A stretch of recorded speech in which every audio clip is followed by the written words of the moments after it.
Today I want to share with you Strega Nona, a story about a grandma witch, her helper, and her magical pasta pot. My Nonnie, my own Italian grandmother, read it to me when I was small, and she'll read it again for you today. Tommy DePaolo wrote and illustrated this Italian folktale.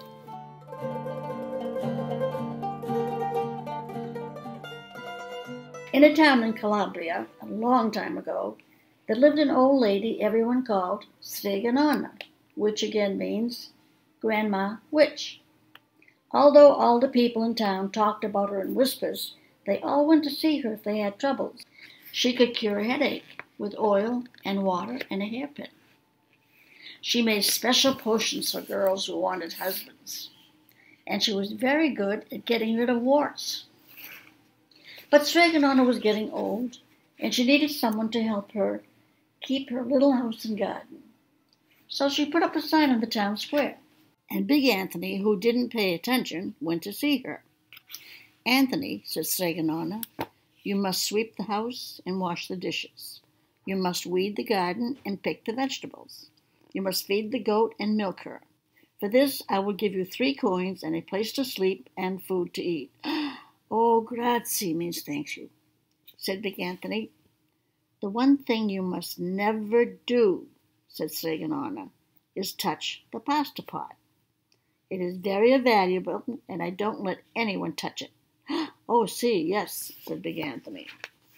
And so the days went by. Big Anthony did his work, and Strega Nona met with the people who came to see her for headaches and husbands and warts. One evening, when Big Anthony was milking the goat, he heard Strega Nona singing, and peeking in the window, he saw Strega Nona standing over the pasta pot. And she sang, "Bubble, bubble, pasta pot, boil me some pasta nice and hot. I'm hungry and it's time to sup. Boil enough pasta to fill me up." And the pasta pot bubbled and boiled and was suddenly filled with steaming hot pasta. Then Strega Nona sang, "Enough, enough, my pasta pot. I have my pasta nice and hot. So simmer down my pot of clay until I'm hungry another day." "How wonderful," said Big Anthony. "That's a magic pot for sure." And Strega Nona called Big Anthony in for supper. But too bad for Big Anthony, because he didn't see Strega Nona blow 3 kisses to the magic pasta pot. The next day, when Big Anthony went to the town square to fetch the water, he told everyone about the pasta pot. And naturally, everyone laughed at him because it sounded so silly. A pot that cooked all by itself? "You better go and confess to the priest, Big Anthony," they said. "Such a lie." And Big Anthony was angry, and that wasn't a very good thing to be.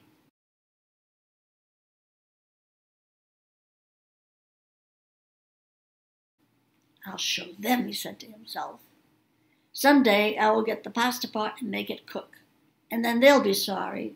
That day came sooner than even Big Anthony would have thought, because 2 days later, Strega Nona said to Big Anthony, "Anthony, I must go over to the mountain to the next town to see my friend Strega Amelia.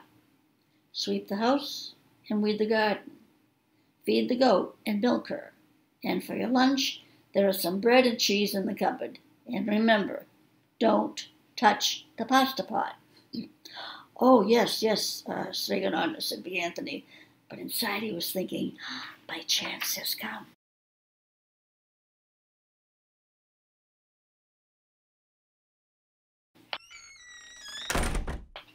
As soon as Strega Nona went out of sight, Big Anthony went inside, pulled the pasta pot off the shelf, and put it on the floor. "Now let's see if I can remember the words," said Big Anthony. And Big Anthony sang, "Bubble, bubble, pasta pot, boil me some pasta nice and hot.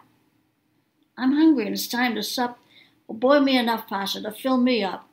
And sure enough, the pot bubbled and boiled and began to fill up with pasta. "Aha!" said Big Anthony, and he ran to the town square, jumped on the fountain and shouted, "Everyone get forks and plates and platters and bowls. Pasta for all at Strega Nona's house. Big Anthony has made the magic pot work." Of course, everyone laughed, but they didn't. They ran home and got forks and plates and platters and bowls, and sure enough, when they got to Strega Nona's, the pasta pot was so full it was beginning to overflow. Big Anthony was a hero. There was more than enough for all the townspeople, including the priest and the sisters from the convent. And some people came back for 2 and 3 helpings, but the pot was never empty. When all had had their fill, Big Anthony sang, "Enough, enough, my pasta pot. I have my pasta nice and hot.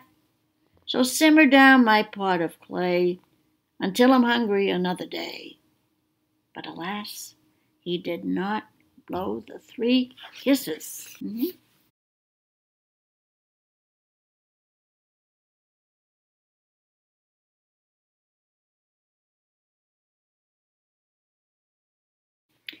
He went outside, and to the applause of the crowd, Big Anthony took a bow. He was so busy listening to compliments from everyone that he didn't notice the pasta pot was still bubbling and boiling, until a sister from the convent said, "Ah, Big Anthony, look!" And the pasta was pouring out of the pot all over the floor of Strega Nona's house, and was coming out the door. Big Anthony rushed in and shouted the magic words again, but the pot kept bubbling. Big Anthony grabbed a cover and put it on the pot, and he sat on it. But the pasta raised the cover, and Big Anthony as well, and spilled on the floor of Strega Nona's house. "Stop!" yelled Big Anthony, but the pasta did not stop. And if someone hadn't grabbed poor Big Anthony, the pasta would have covered him up. The pasta had all but filled the little house. Out of the windows and through the doors came the pasta, and the pot kept right on bubbling.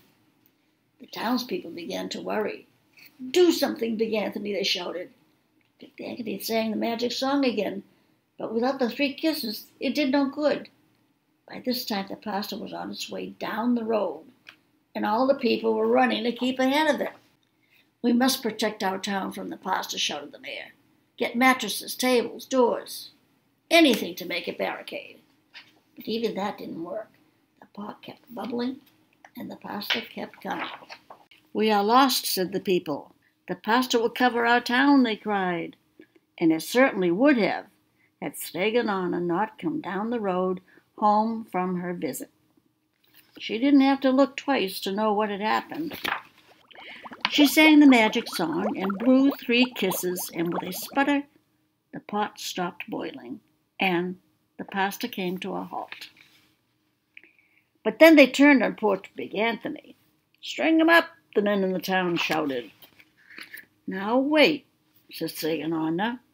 "The punishment must fit the crime."